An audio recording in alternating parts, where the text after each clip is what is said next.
Salve Maria Santíssima. O porquê não sou protestante? O primeiro ponto é porque Cristo não deu direito a ninguém a fundar igrejas. Ele é o único fundador da igreja. O único. Porque ele é Deus. Uma vez Napoleão Bonaparte, perguntaram para ele, por que você não fundou a igreja? E ele falou, porque para fundar a igreja eu preciso fazer duas coisas. Uma eu não quero e a outra eu não posso. Ele falou, eu não quero morrer na cruz e não posso ressuscitar. Então, para fundar uma igreja, você precisa morrer na cruz e ressuscitar. E isso só quem pode é o próprio Deus. Aí em Mateus 16, quando o Senhor dá o poder das chaves a Pedro, apóstolo, ele fala que sobre te edificarei a minha igreja. Tem até um grande debate sobre Kéfas, se é pedrinha ou rocha. Eu não vou entrar aqui nessa questão porque não é esse o tema. Outro momento eu faço sobre o papado, sobre essa questão. Então, primeiro motivo, nenhuma pessoa pode estar fundando igrejas. Nenhuma.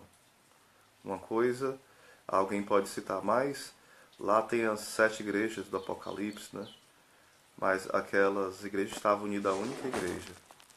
Ali eram locais, não eram igrejas diferentes com doutrinas diferentes. Claro que não. Então, o outro motivo seria porque eu creio na Eucaristia. E a Eucaristia é o próprio Cristo. Não é um símbolo, não é uma representação. É Jesus.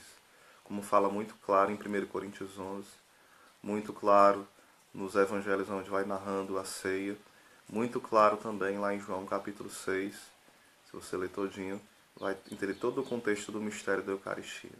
Então, negar isso que está tão evidente, que era a fé dos primeiros cristãos e é a fé de 2000 anos, na presença real de Jesus na Eucaristia. Lembro aqui de uma história de um pintor que pintou o quadro onde tinha a ceia, eucarística, o banquete eucarístico, e lá tinha Jesus dizendo, isto é o meu corpo. Lá no outro quadro tinha Lutero dizendo, Jesus está presente no pão. E depois tinha Calvino, isto representa, isto é um sinal do corpo de Cristo.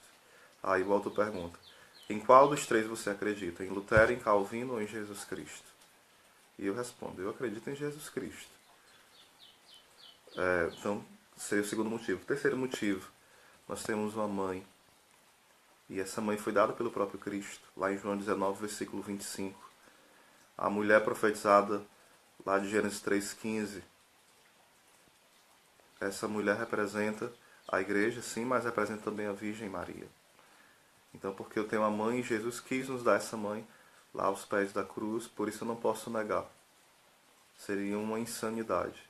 Se o anjo honrou Maria, se Cristo honrou Maria, sendo submisso a Maria e José, se tantas pessoas, apóstolos, honravam a Virgem Maria, porque eu não honrarei? É um mandado de Jesus Cristo. E na cruz, ou seja, ali, ele deixa o seu grande testamento. Então nós temos uma mãe, e dada por Jesus, não é dada por qualquer outra pessoa, mas pelo próprio Deus. Então seria esse o terceiro motivo. O outro porque eu tenho irmãos no céu, a qual eu posso contar. Como fala em Apocalipse 6, Apocalipse 8, sobre as almas dos justos que contemplam a Deus. Então eu tenho irmãos no céu que eu posso contar com eles. Outra questão é porque a igreja, ela nos dá os sacramentos, ela nos acompanha desde o nascimento, que é o batismo, até a hora da morte, nos dando a unção dos enfermos à beira da morte, a Santa Eucaristia. A igreja nos acompanha como mãe, como mestra, como aquela que cuida mesmo, desde o nascimento até a nossa morte. E vários outros motivos, Por que não sou protestante? Porque eu também não quero divisões.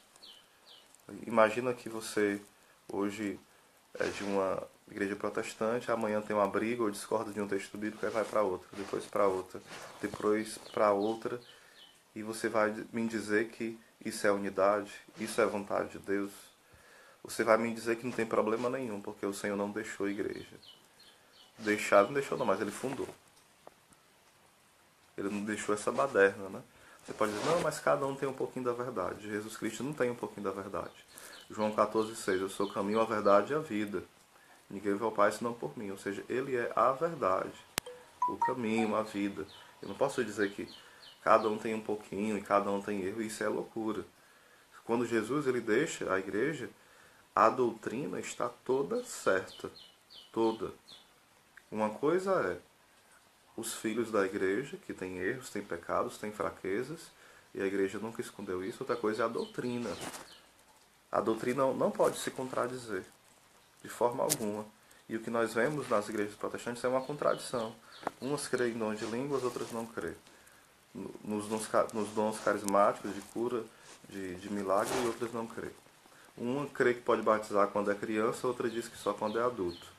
Outra diz que é para guardar o sábado, outro diz que é para guardar o domingo.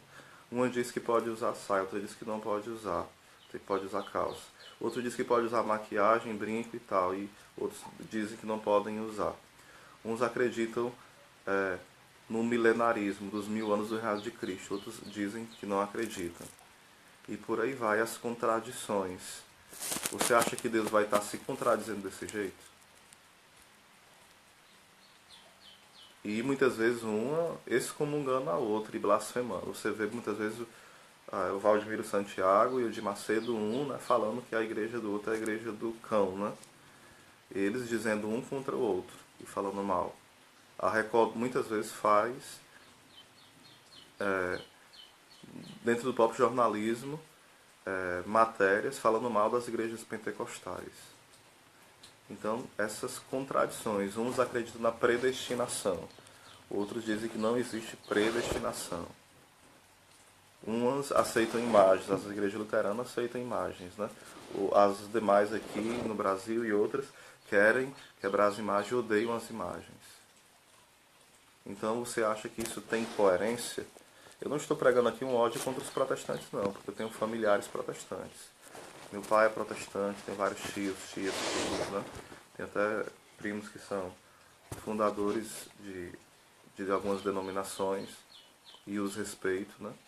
Porém, dizer que isso é vontade de Deus, dizer que isso não tem nenhum problema, é no mínimo incoerência. É no mínimo uma desonestidade intelectual. Então, ter esse cuidado, né? Não, sobre isso aqui eu já sabia que vinha essa resposta, né?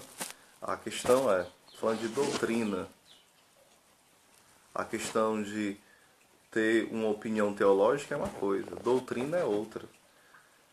Então, por exemplo, você dizer que batizar criança e batizar adulto não é contradizente, é. E isso implica doutrina. Guardar o sábado ou domingo, isso implica doutrina. Porque, por exemplo, se tem um da RCC que não acredita nisso e tem um conservador, ali são duas opiniões teológicas, mas tem o que a igreja ensina de forma oficial. Tem o ensinamento oficial da igreja. Não fica essa briga não, entendeu? Pode ter essa briga, no caso, interno, mas existe o pensamento oficial da igreja acerca disso que vai orientar tanto o da RCC como vai orientar o conservador. Vai orientar os dois. Não vai ficar essa baderna não, entendeu? E pode existir as opiniões teológicas diferentes, mas existe uma orientação acerca do que é isso. Entende? Então não é uma contradição. Já dentro da doutrina protestante, existe a contradição na doutrina. Se você juntar 50 igrejas protestantes, as 50 vão estar se degladiando, e não só em opinião teológica, em termo doutrinário, é bem diferente. A igreja tem a posição da sua doutrina. O carismático crê na imagem, como o conservador crê na imagem. O carismático crê no batismo de criança, como o conservador também crê. O carismático crê no purgatório, como o conservador crê no purgatório. O carismático crê também que Deus pode agir pelos dons extraordinários. O conservador também. Só que o conservador tem uma opinião teológica que não é qualquer pessoa que pode ter um dom extraordinário. Aí já é opinião teológica. É bem diferente. Então, essa questão de você comparar, isso acontece muito, né? Querer comparar, porque tem vários grupos dentro da igreja protestante, aliás, da igreja católica. Porque tem vários padroeiros. Não tem nada a ver isso. Falando de doutrina. Doutrina.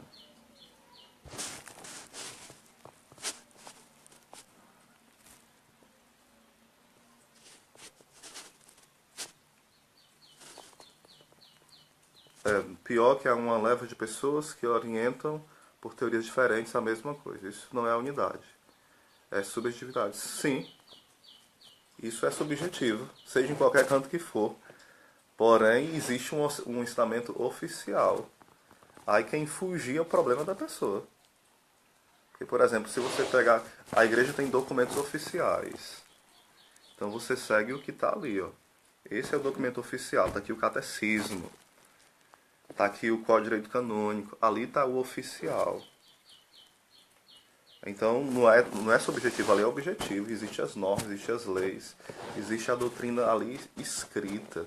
A tradição de 2000 anos. Não é algo subjetivo. Já o subjetivo é o que eu acho. Por exemplo, Lutero acreditava que Maria era virgem antes, durante e depois do parto. Calvino também. Todos os reformadores. Toda a história da igreja acreditou isso e os reformadores também. Aí de 100 anos para cá, apareceram os iluminados que duvidam que Maria é virgem. Então, 1900 anos atrás, todas as pessoas que acreditavam o contrário, que entendiam o hebraico, o grego, o latim, que tinham o conhecimento mais profundo da escritura, grandes sábios, grandes santos, não sabiam de nada. Agora os iluminados sabem e estão entendendo tudo certo. E quando a gente vai olhar os iluminados, são pessoas totalmente, às vezes, que não têm nenhum conhecimento do grego, nem do latim, nem do hebraico, de nada das línguas originais, né? Então, infelizmente, o que existe, às vezes, é uma revolta. Infelizmente, o protestante não quer ouvir aquilo que a gente fala. Quer falar muito, mas não quer ouvir, né?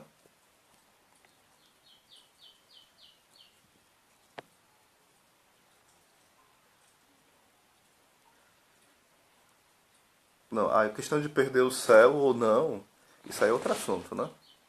Porque isso aí cabe mais a Deus. Saber. Não, certo, tudo bem. Mas a argumentação, eu estou falando assim, não é para ti não, estou falando para qualquer protestante, estou falando no geral aqui, né? Mas tipo assim, as pessoas que são desinformadas, se por exemplo eu ensinar errado e uma pessoa ignorante tiver uma retidão de coração e viver o bem, viver a caridade, claro que ela tem possibilidade de se salvar, porque ela não está vivendo como uma pessoa torta, como uma pessoa que tem a maldade, a malícia de desobedecer. Não. Mas quem está ensinando errado vai ser cobrado. Claro que a pessoa que por exemplo, está ouvindo, mas ela tem a retidão de acertar, é uma coisa. Mas se a pessoa não tem essa retidão, ela tem preguiça de ler, de estudar, de pesquisar, e ela quer uma vida fácil, é outra história, né? Claro que isso atrapalha demais, irmão. Por exemplo, a teologia da libertação, que é dentro da Igreja Católica, é um grande mal para a Igreja. Porque eles tiram toda a espiritualidade do que de fato a Igreja ensina. A teologia liberal, dentro da Igreja Católica. Falando de teologias, não é doutrina, né? Eles colocam tudo muito light, muito liberal, muito normal. Ou seja, isso prejudica demais a fé das pessoas. Um evangelho que não é radical, que não mergulha no que o Espírito de fato conduz à igreja. Então, isso prejudica. Tanto a teologia da libertação é algo subjetivo, como a teologia liberal é algo muito subjetivo. Aí por isso que eu falo, nós precisamos saber ir aos documentos oficiais. Pegar o catecismo, é muito acessível o catecismo. Nós devemos pegar o Código de Direito Canônico e também aquilo que os santos doutores da igreja ensinam. Santo Agostinho, São Tomás de Aquino, Santa Teresinha do Menino Jesus, Santa Teresa de Ávila, São João da Cruz, Santo Antônio, os grandes doutores da igreja, eles que são grandes mestres da Bíblia, grandes mestres da tradição, aprender com eles. Por exemplo, eu prego já há mais de 10 anos. Então o que é que eu faço? Eu vou buscar na fonte. Eu não vou ensinar o que eu acho, o que eu penso, eu acho que é assim, eu tive ideias maravilhosas. Não, eu vou buscar na fonte. Não é ser papagaio, mas é saber que há pessoas que meditaram muito mais a fundo do que eu. E que eu devo ter a humildade de tentar aprender com eles. E ensinar as pessoas uma doutrina certa, sólida, não uma doutrina fluida, flexível, uma doutrina assim, qualquer vento que dá derruba ela. Não é assim. Então, como pregador, eu não posso dar a minha palavra, mas a palavra de Deus. E essa palavra de Deus, presente nas Escrituras, presente na tradição, ou seja, na doutrina dos santos, doutores, dos santos padres da igreja, e também o magistério nos seus documentos oficiais. Então, esse é o caminho. Se a gente vai seguir outro, então já é um pensamento bem protestante, bem modernista, né? É um pensamento revolucionário. Eu sei como o mundo deve ser. É o pensamento revolucionário, que é um pensamento orgulhoso demais, né? Eu sei como devem ser as coisas, eu seria capaz de mudar tudo, né? Isso, infelizmente, tem acontecido muito. Então, que Deus abençoe. Obrigado, André Leone. Eu achei bem interessante, né, as suas colocações, tá bom? Um abraço, Deus abençoe.